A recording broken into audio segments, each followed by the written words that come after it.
In surgical oncology, we typically focus on the tumor, obviously. We discuss the tumor size, the location of the tumor, its biology, and this is required in order to make sure that we resect the complete tumor.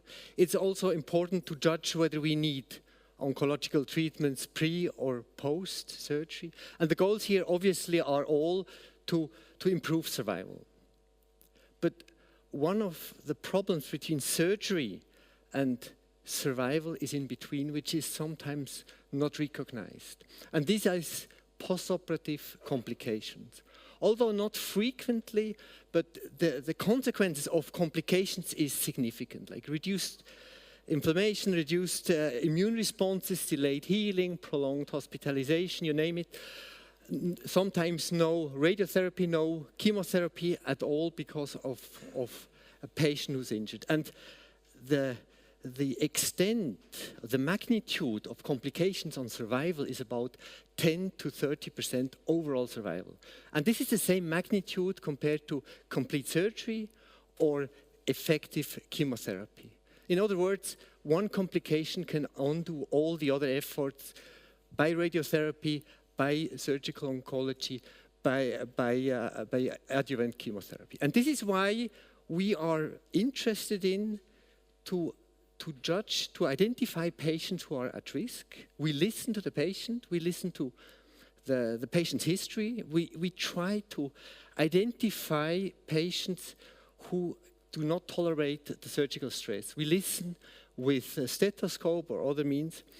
And what I'm showing today are our efforts to make the responses from the patient, which we try to identify preoperatively, the responses to a real surgical injury, to make them available for preventive measures. So we listen to the patient, to the patient's data in order to improve surgical outcomes. And today I'll mainly talk about physiological data here. And this is a surgical timeline. So we have everything which happens before surgery, which is in blue here. Then we have the next decision point, which is end of surgery. This is when we decide to add additional antibiotics, send the patient to ICU. And then there's postoperative day 2 in green shown here. This is when we typically start identifying patients who really develop complications. But typically, clinically, a complication starts becoming apparent at day 3, 4, and 5. Just of note, what I'm showing you has just been accepted in NPJ Digital Medicine, and we just submitted the proofs today, so one can see it soon. So these are our methods, and this was really a group effort. We extracted data from electronic health records from the Inselspital. In the background, you can see the structure here, and these are not just images. These are lab results. These are data from anesthesia, and there was a group of data engineers involved here to make those, to extract those data. And with the help of Health Information Management, Olga Endrich and Karen Trieb, they made sense of those data. With the codes, which are available, ICD-10 codes, one can define clinical hard endpoints, which we then use to make our, to base our models on. And then Tobias Blatter, under the guidance of Hugo, who's sitting up there, are the data scientists who were then exploring and analyzing those results. So what we did was to extract 90,000 patient data from 8 years. We extracted diagnosis code into ICD-10. We had job codes for the procedures. And then we started to calculate the risks at these time points, which I just showed. Then we extracted also vital data, which was much more complicated. I will show you in a minute. So these were like 73 million vital data from 33 vitals, which we had to engineer. With these data, we then were able to calculate the risk at the end of surgery. And here we had to learn, I had to learn how to handle this time series data.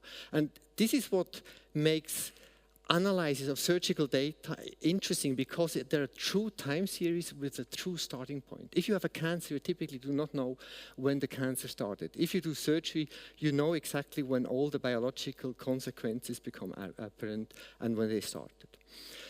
So they were engineered, and we divided the results in three types of statistics. These are typical summary statistics, which we know. This is the mean value, maximum value, minimum values. And then we had trend statistics. It's a bit more complicated because you can have an increase or decrease of those values, which shown here on the left: oxygen, temperature, blood pressure, heart rate, and like end-tidal CO2. And then we had to learn what are higher order statistics. For some of you it may be obvious, but higher order statistics, for those who do not know those terms, are skewness, like in what direction do we have peaks and dips during a time series. Kurtosis, how high or how low are the peaks and the dips. And the entropy is rather a measure of the duration or of the irregularity.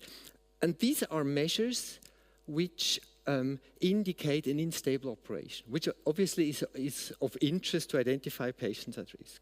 And then for the next time point, we extracted also the routine laboratory values.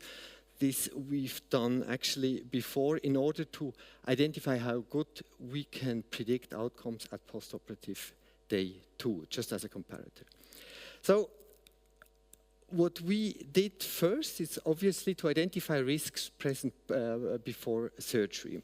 And these are our results here shown in blue. The blue line are patient data only, like weight, age, sex, not a very high AUC. It gets better when we start adding data from the planned operation, shown in orange here.